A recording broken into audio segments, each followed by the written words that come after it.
নমস্কাৰ বন্ধু বান্ধৱীসকল, মোৰ নাম অনিৰুদ্ধ আৰু আপোনালোকে চাই আছে ড্ৰিমাৰ অনি। তো বহুত দিনৰ পৰা আপডেট দিয়া হোৱা নাই আৰু মই এনেকুৱাই 1.5 বছৰ ধৰি আপোনালোকক এই চেনেলত আপডেট দি আছোঁ। তো আপোনালোকে দেখিয়ে আছে যে মই ইনৰেগুলাৰ ভিডিঅ' আপডেট ৰেগুলাৰলি নিদিওঁ। তাৰপিছত ডিচিপ্লিন নাই, যিটো ডিচিপ্লিন লাগে আমাৰ চৰকাৰী চাকৰি এটা ল'বলৈ আৰু এটা মানে ভাল এটা নাগৰিক নিজৰ লাইফটোক ছাকচেছ বনাবলৈ যিটো ডিচিপ্লিন লাগে সেইটো আনিবৰ বাবে মই ইউটিউব চেনেলকেইটা আৰম্ভ কৰিছিলোঁ। তো সেইটো নাই। তো দুদিনমান আগত মই আপোনালোকক দেখুৱাইছিলোঁ যে ইয়াত টেবুলখনত সকলো বস্তু মানে অগল থগল কৰি লৈছিলোঁ, মানে আকৌ আজিও এনেকুৱা কৰিছোঁ, ঠিক আছে।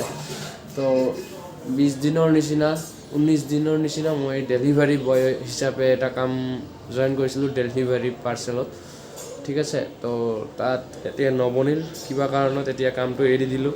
তো জানুৱাৰী মাহত দিল্লী পুলিচৰ এক্সাম আহি আছে। তো প্ৰিপেৰেশ্যনটো 0 হয় আৰু আপোনালোকে জানে সকলো বস্তু। আৰু এইবিলাক যে কপি দেখি আছে সকলোখিনি মই বনাইছিলোঁ যে দিল্লী পুলিচৰ নোটছ বনাম বুলি। দিল্লী পুলিচৰ কি কয় মানে RWৰ পৰা দিল্লী পুলিচৰ কোৰ্চো পাৰচেছ কৰিছিলোঁ আৰু ইয়াৰ লগতে মই BSF HCM যিটো আছে 2024 বৰ্ষত আহিছে। আপোনালোকে কোনে কোনে এপ্লাই কৰিছিলে মোক কমেণ্ট কৰি জনাব। তো সেইটোও মানে আছে। তো দুটাৰ বাবে প্ৰিপেৰেশ্যন কৰি আছিলোঁ। মানে মোৰ টাৰ্গেটটো আছিল হেড কনষ্টেবল মিনিষ্ট্ৰিয়েল, ঠিক আছে, ফৌজিত বা দিল্লী পুলিচত। তো যিয়ে নহওক, এতিয়া আৰু দিল্লী পুলিচততো একো নহ'ব, কিন্তু এতিয়াও চান্স আছে যে আমি অলপ যদি ট্ৰাই কৰোঁ তো BSF HCMত কিবা নহয় কিবা এটা কৰিব পাৰিম, ঠিক আছে। নেক্সট কাট অফ লৈকেতো আনিব পাৰিম মানে টাইপিং আৰু কি কয় মানে মোটামুটি এটা নাম্বাৰ আনিব পাৰিম। তো সেইবাবে ৰিষ্টাৰ্ট কৰিবলৈ গৈ আছোঁ। তো এতিয়াৰ পৰা ৰেগুলাৰলি ভিডিঅ' আপডেট পাব 2-3 দিনৰ মূৰত, বা ৰেগুলাৰো পাব পাৰে, ডেইলিও। তো দেখা যাওক কি হয়। তো এইফালে দেখি আছে আপোনালোকে সকলোখিনি টাইপিং বৰ্ড চৰ্ড কিনা শেষ আৰু এই অসম ADREৰ বাবে মই এইখন কিতাপ কিনিছোঁ, ঠিক আছে, অসমৰ সাধাৰণ জ্ঞান, ঠিক আছে। এই কিতাপখন শৈলেন বৈশ্য ছাৰৰ। তো যিয়ে নহওক, এতিয়া ৰিষ্টাৰ্ট কৰাৰ সময় আহি গৈছে আৰু বুকততো অভাৱ নাই। জিকেৰ বাবে মোৰ ওচৰত লুচেণ্ট আছে আৰু এইটো কি কয় লুচেণ্ট জিকে আছে আৰু ষ্টেটিক জিকে আছে নবীন ছাৰৰ। তাৰপিছত হিন্দীৰ বাবে লুচেণ্টৰ হিন্দী আছে, মেথছৰ বাবে RWত ৰাহুল তেৱতীয়া ছাৰৰ মেথছৰ 2টা বুক কিনি লৈছোঁ।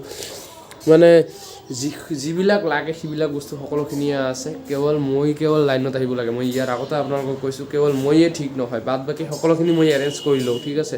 সকলো বস্তু ঠিকে ঠাকে আছে। মই যদি এবাৰ পঢ়া ষ্টাৰ্ট কৰোঁ তেনেহ'লে বেছি দিন সময় নালাগে বুলি মই আশা কৰোঁ।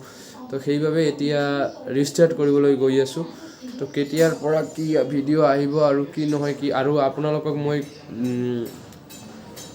কৈছিলোঁ যে 7 দিন যদি আপডেট দিব পাৰোঁ তেতিয়াহ'লে এটা গান দিম, যদি জীৱনৰ ৰংবোৰে লুকা ভাকু খেলে। কিন্তু সেইটো দিয়া হোৱা নাছিল, কিয়নো সেই ভিডিঅ' দিয়াৰ পিছতে আমাৰ জুবিন দাই আমাক এৰি গুচি গ'লে। তাৰপিছৰ পৰা মই এটাও ভিডিঅ' দিয়া নাছিলোঁ। লাষ্ট কেইদিনমান আগতহে এটা ভিডিঅ' দিছোঁ। মানে মনটো বহুত বেয়া হৈ আছিল আৰু এতিয়াও মোৰ মন বেয়া হৈ আছে, নাজানো কিয়। মই কিন্তু তেওঁৰ ইমান পাগল ভক্ত নাছিলোঁ বা গোটেই দিন তেওঁৰ গান শুনি থকা মানুহ তেনেকুৱাও নাছিলোঁ, কিন্তু তথাপিও যেন মনটো কেনেকুৱা কৰি আছে। একচুৱেলি মানে মোৰ দেউতাই কৈ আছে তই গান গাবলৈ ভাল পোৱা না, সেইবাবে তোৰ লগত এনেকুৱা হৈছে। তো যিয়েই নহওক, সেইবিলাক কথা আৰু বেছি নকওঁ। আৰু আগন্তুক দিনততো ভিডিঅ' আহিবই ৰেগুলাৰলি, তেতিয়া কথা পাতিম দে। আজিৰ কাৰণে ভিডিঅ'টো ইয়াতে সামৰিছোঁ। আশা কৰিছোঁ আপোনালোকে নিশ্চয় ছাপোৰ্ট কৰিব। ভিডিঅ'বোৰ ভাল লাগিলে লাইক কৰিব আৰু নিজৰ মানুহৰ লগত শ্বেয়াৰ কৰিব আৰু এটা কমেণ্ট কৰি মোক উৎসাহ যোগাব, ঠিক আছে। তো দেখা হ'ব নেক্সট এটা ভিডিঅ'লৈ। তেতিয়ালৈকে জয় হিন্দ, জয় আই অসম।